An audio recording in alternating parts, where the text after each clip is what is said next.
As you can see here, not everybody's going to carry the same size gun.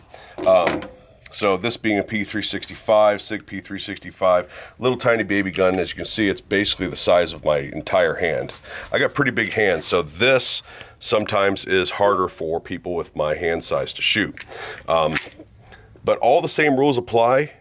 Just expect a snappier punch to the gun, snappier recoil. It's a lighter gun, and you generally aren't getting as much grip area as you are with something bigger, but you have the same beaver tail, wrapping your fingers around.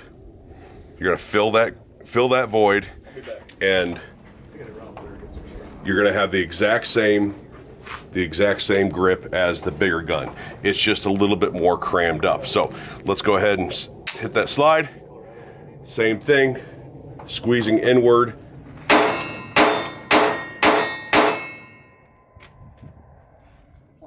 Press back out, squeezing inward like you're trying to crush a apple or orange.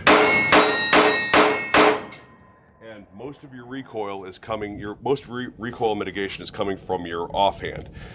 The reason it's not coming from your right hand is because if you squeeze really hard with that right hand, you start ruining the dexterity in your index finger, in your trigger finger. You can tell he's working.